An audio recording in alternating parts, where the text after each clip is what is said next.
Hi, and welcome to Governance Bites. I'm Mark Banicevich, and it's my pleasure today to be with Henry Lynch.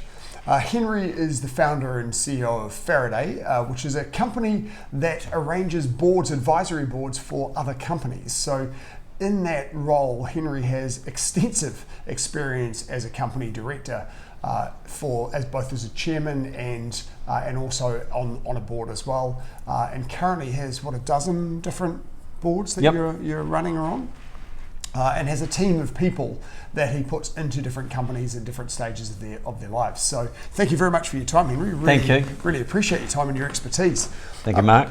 My first question for you is, in your role in particular, how do you establish a new board in a company?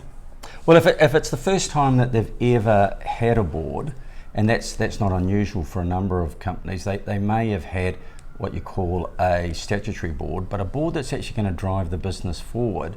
What we do at Faraday is we go through a 90-day starter plan with them.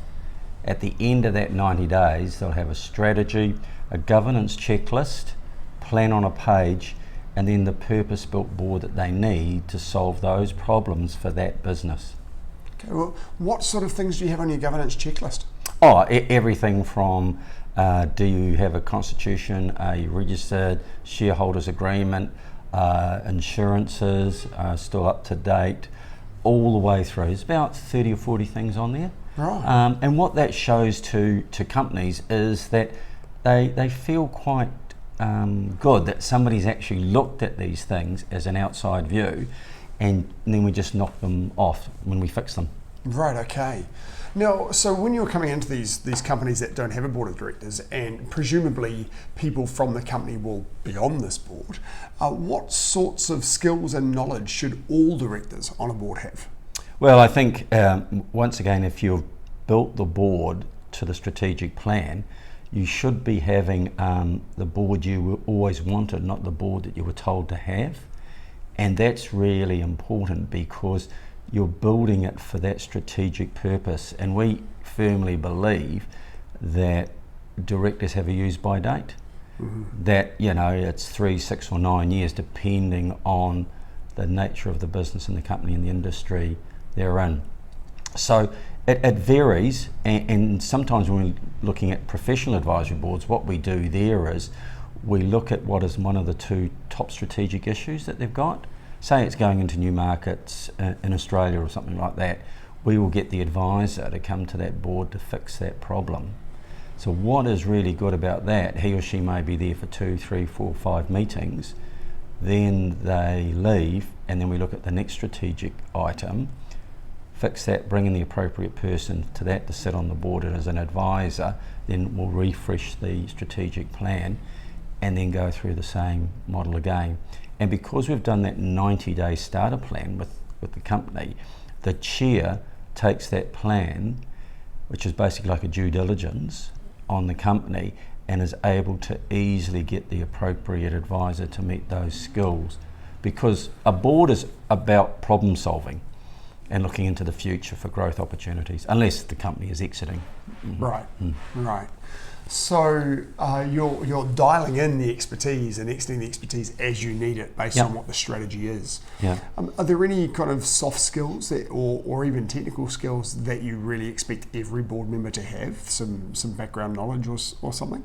Well, I think they've got to have, and this sounds probably a little bit strange, but they've got to actually have an empathy for business, and they've got to really understand what business is about and what the owner, managers or the shareholders are going through.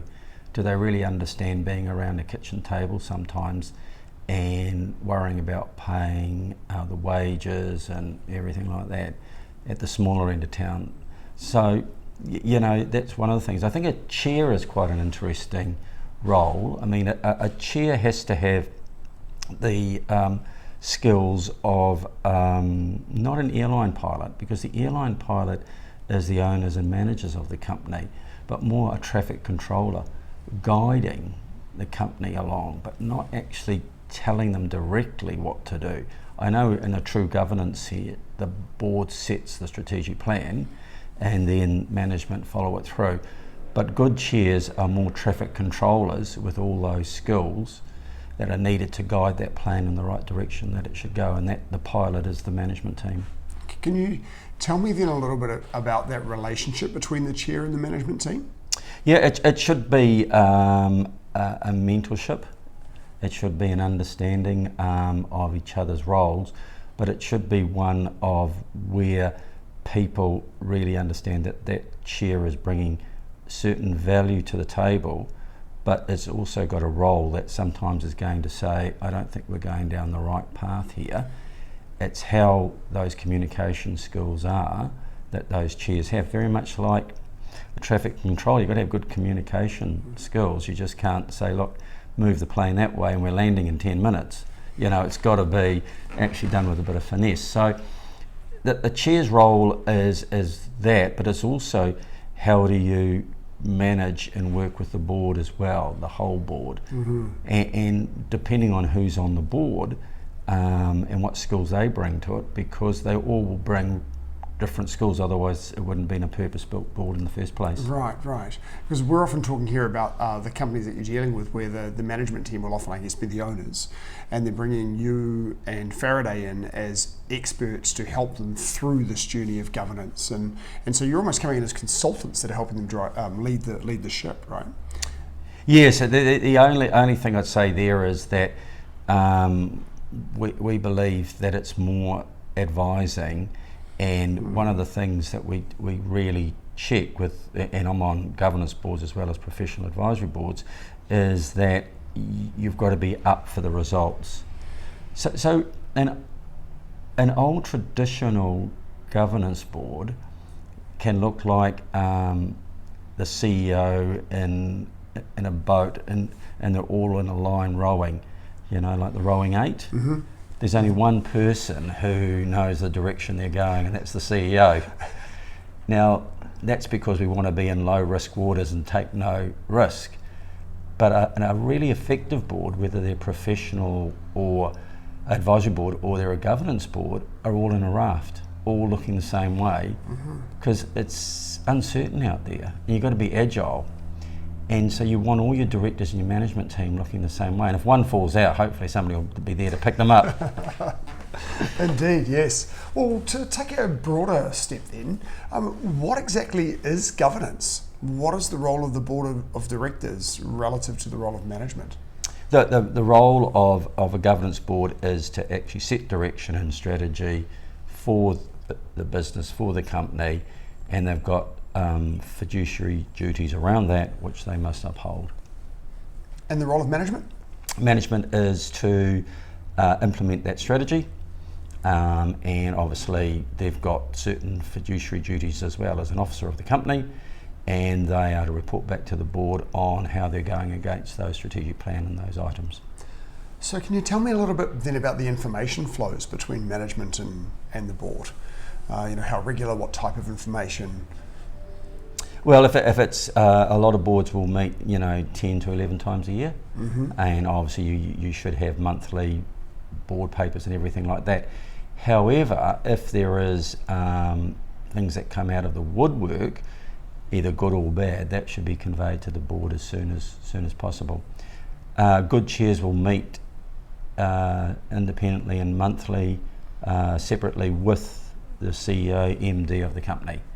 And that's where that relationship is formed, going back to one of your earlier questions. Professional governance boards shouldn't meet no more than 4 to 6 times a year, and they have a different looking set of agenda than a governance board. And they're more future focused, not saying that a governance board can't, but they don't have the fiduciary duties that they have. The advisory board doesn't have the fiduciary duties of the governance board. Right. You are, of course, involved in not-for-profits as well as for-profit entities. Is there any significant difference in the nature of governance in a not-for-profit entity, or is it fundamentally the same with some differences around the execution of governance?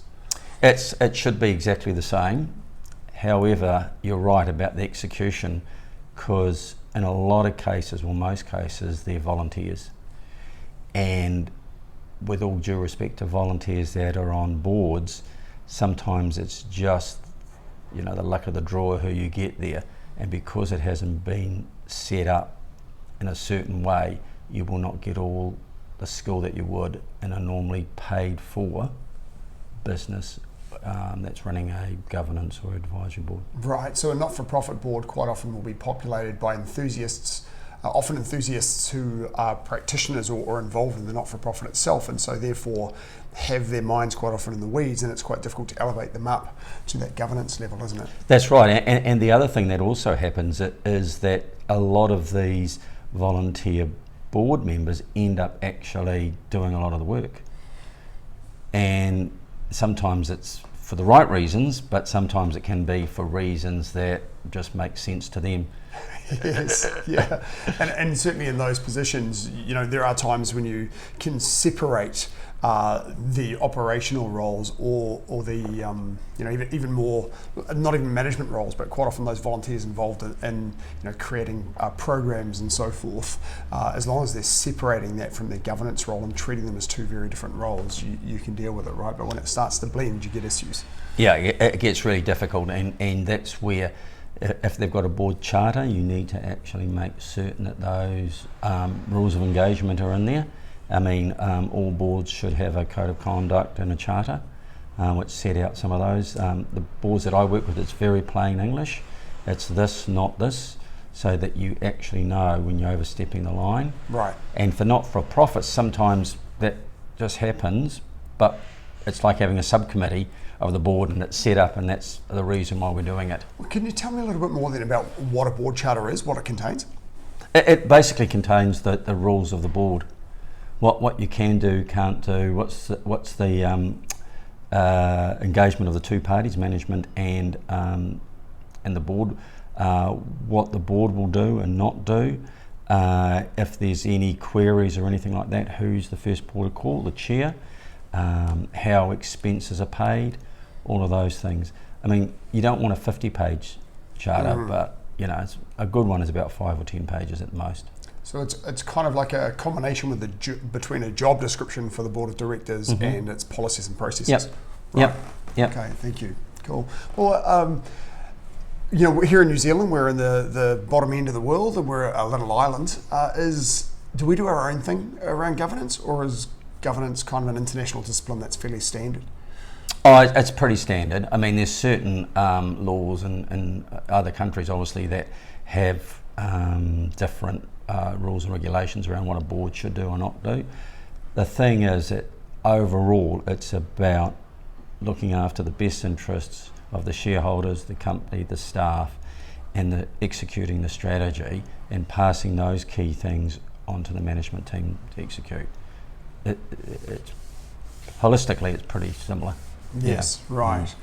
There is just the challenge of making sure that, particularly in a volunteer organisation, everybody who's on the board understands their role and can keep themselves on the business of governance and not into the detail of management during the meetings. And that's really the role of the chair to make sure that happens. The chair needs to absolutely call out when some board members are going down that rabbit hole of operation and not the bigger picture of governance. Well, who would set the agenda for a board meeting? Is that done by the chair, or is it done by the CEO, or the two in conjunction? Generally two in conjunction. Right. Yeah. Right. Yeah. I mean, what we do at Faraday is that every board meeting we have 2 deep dive topics, and they're from the strategic plan. Unless it's a very complicated area, we don't really want to have a board paper for it. Because if you've written the board paper, you've already made your mind up. Right. And this is where you use all the nous of around that table to absolutely try and help the management team with that strategic issue. So it's kind of like free-flowing time for a couple of problems. It's a workshop type scenario inside the board meeting. Yep. Yeah, right. And the other thing is about looking forward, and it's strategic, is we have the minutes at the end of the meeting. Right. And do that in governance boards as well, and it's showing that the minutes were circulated within 48 hours with the action points, and that everyone agrees within, say, 48 hours those minutes. If they don't, they come back, and then what that does is having it at the end of the meeting, it shows that we're looking forward all the time, not having it at the beginning talking about what happened maybe a month ago that no one can remember. Yeah. Yeah, right. And then at the end of the meeting, it's always the action points from this meeting. Okay. Yeah, so everyone leaves knowing what they have to do. Right, so you'll have some standing agenda items of things that you cover each meeting. You've got a couple of open topic discussions. Then you're working through the minutes of the previous meeting so that you can reflect on what should have been done and make sure that that's been done, and then note your action points to happen before the next meeting. Yeah, right. What sort of standing items do you have in every board meeting? Depending on the size of the company, the organisation.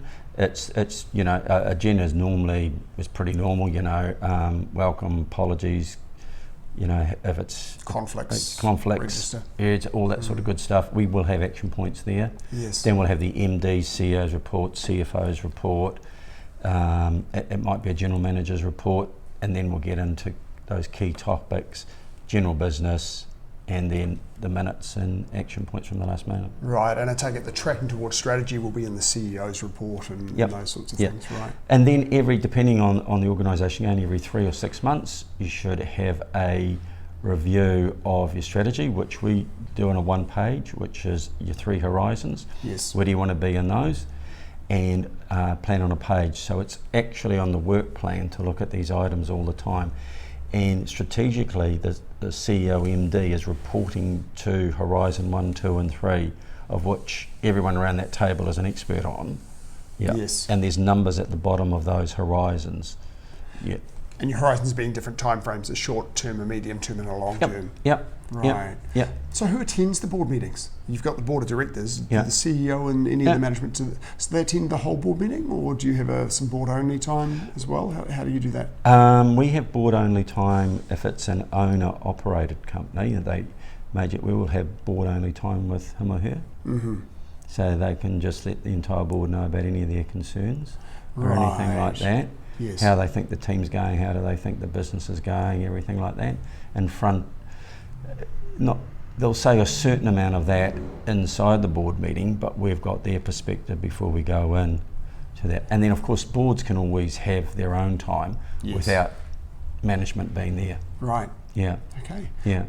Well, Henry, thank you very much for your time. That's been a fascinating conversation. I really appreciate it. I'll look forward to seeing you all next episode. Thank you, Mark.